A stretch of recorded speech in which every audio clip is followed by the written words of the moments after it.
So can you imagine having a fairly sized desktop monitor for photo editing that has a significantly wide color gamut and can also function as an editing tablet? Well, let's see if this one actually fits that description. In this video, we check out the Huion Kamvas 22 Plus graphic pen display tablet.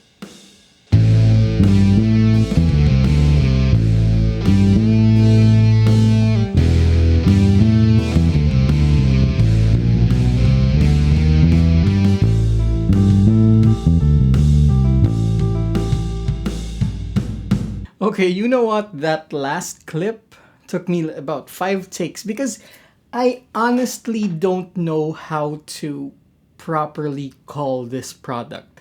And I'm not saying that as a bad thing. That's actually a good thing because in the past month that I've been using the Huion Kamvas 22 Plus, which is already a mouthful, I've had so many uses for it.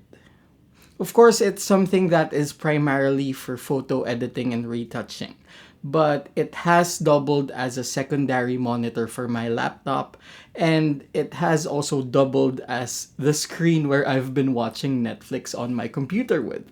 And to be honest, it's been quite a delight to use this monitor to the point that I've been considering getting maybe a mini PC or a Mac Mini, for example, just to have that as my primary monitor, because if you know me, I use primarily laptops, so this is always a secondary screen, and sometimes I only really want just one screen on the computer, and maybe that's just me with my gear acquisition syndrome, and it might not be something I really need, but it would be really great to have this as a standalone with a small CPU.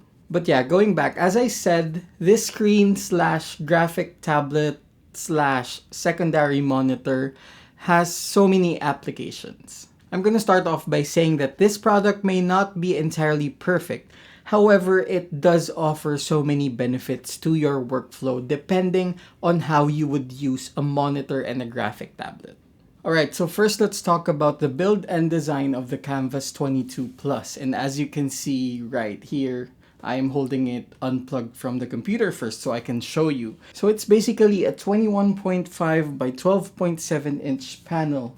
And what I can say is that it is pretty thick because on the thickest part you can see that it is about 1.5 to 2 inches thick. And within that 21.5 inch panel, there are no buttons. However, there are 5 control buttons here on the top panel. And I do feel the need to say this because almost every other pen tablet and pen display tablet would have at least 2 or 3 shortcut buttons that are of course programmable for the use with Photoshop or Lightroom or whatever app you want to use. So this one does not have any buttons, perhaps because they were foreseeing that this will be standing instead of being flat on the desk. And I do see that point. However, looking at the possibilities functionally, I do wish that there would have at least been 5 to 10 programmable buttons on this. And I say that because there is definitely still space around the functional area of this display. Maybe some knobs or dials would have been too much to ask, but I think that having 5 or 10 buttons would have been good for this, for it to be a standalone device. Now, of course, it is compatible with the Huion Mini Key Dial, which gives you 18 programmable buttons and 1 switchable dial. However, again, it would have been great if the display itself had a few buttons itself. Now, on this side of the monitor, you also have 1 USB-A port and 2 USB-C ports. And here we'll talk about connectivity. Now, there are 2 kinds of cables that you can use with this display. The first one is the USB-C to USB-C cable, which is more up front. And the second one, which is also supplied, is the 3-in-1 cable, which is 1 HDMI, 1 USB-A, and 1 for power. That 3-in-1 cable, of course, then converges into just 1 USB-C plug that you can use on the side of the monitor.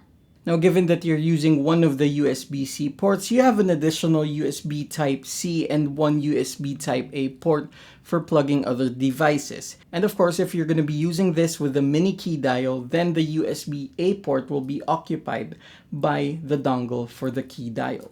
Now, out of the box, this already comes with this stand, which allows you to tilt the display up and down. It allows you to tilt the display to up to 80 degrees, and with a flick of this lock, you can set it down to 20 degrees, almost flat on your desk.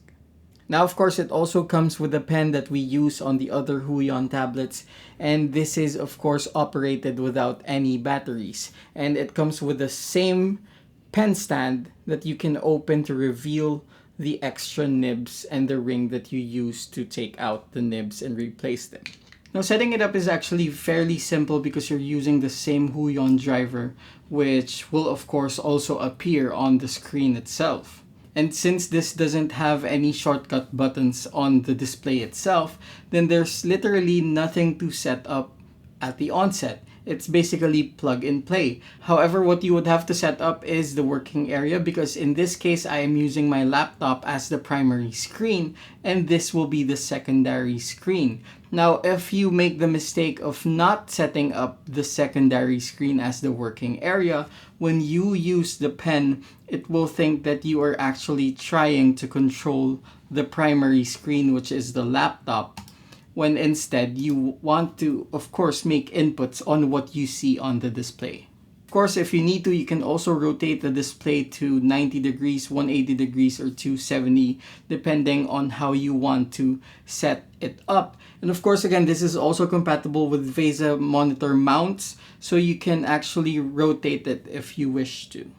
Now, when it comes to setting up the key dial, that is where I can say there is quite a bit of complexity, because of course you have 18 different buttons that you can set up for so many different functions. However, what I can say about the mini key dial is that I wish there were more distinguishing factors for each button, because having 18 functions and setting them up to different shortcuts may seem really good. However, it is quite difficult to remember where you put whichever shortcut that you put. So if there were any labels on this, that would have been great. Or if Huion wants to maybe have a more advanced version of the mini key dial, or a more advanced version maybe of an editing controller, then it would be great if there was perhaps an LED screen or an LCD screen that would let you label what you put for each of the functions of the buttons. The dial, in my opinion, is good because of course you simply just rotate that and press the button to switch onto the 4 modes, which is basically brush size, zooming in, or moving from one layer to another. It serves the purpose as the control that goes in tandem with this display, but I do think that they can do better with maybe more distinguishing functions or some tactile responses when you are using it, so that you remember what you put on which button. Now let's talk about it as a display. This is a full HD 1920 by 1080p monitor with an aspect ratio of 16 by 9. And the display has a maximum brightness of 220 nits, which I think is bright enough, but I really wish that they could have made it a bit brighter for situations wherein there is more ambient light to deal with. Now, it is capable of displaying 145% of the sRGB color space, which is close to but not entirely similar to 100% Adobe RGB.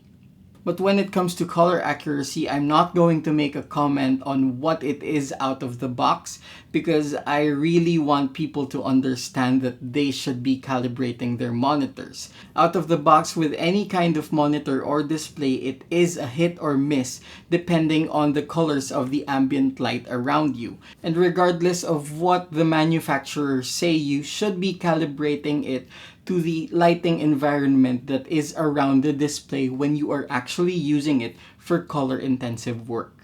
And that is precisely what I did when I started using this, and I calibrated it with my Spider X Pro color calibrator. And what I can say is that it now has the same colors as on my laptop screen, so I am pretty sure that they are standard for what I use here in my studio. Now when it comes to using it as a graphic pen display tablet, which is basically for editing, retouching, and composite work, I have no doubts about this because I've been using Huion tablets in the past, and the precision of the inputs when it comes to using the pen on the tablet or on the screen are of course really good. Now this also has 8192 different pressure levels that you can of course calibrate.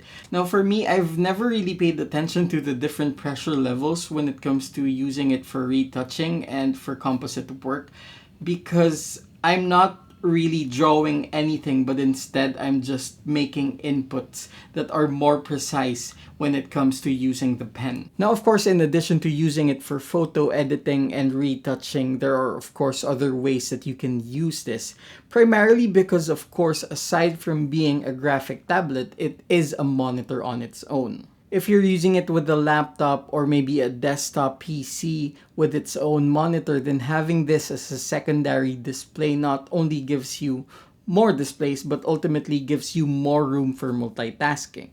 At the same time, with the resolution and the 145% sRGB color gamut, it's actually a viable screen for watching movies or shows as well. You can even use it for gaming, however, it does only have a 60Hz refresh rate, so that might not be the best for that use, but it is still usable. And there we go. That is the Huion Kamvas 22 Plus graphic pen display tablet monitor thing. In combination, of course, with the Huion mini key dial controller. And if you have any questions about using this for photo editing or for retouching or using it for composite work, or even about just using it as a monitor altogether, then leave them down below in the comment section. And again, if you're new to the channel, my name is Nico Valenzuela, a landscape and architectural photographer. And of course, the content of this channel is mainly about landscape and architectural photography, the shooting process, and the editing and all the gear that I use around it. If you're into that, then please do consider clicking that subscribe button and that notification bell so you will be alerted by YouTube whenever there's a new video on my channel. In any case, thank you for watching.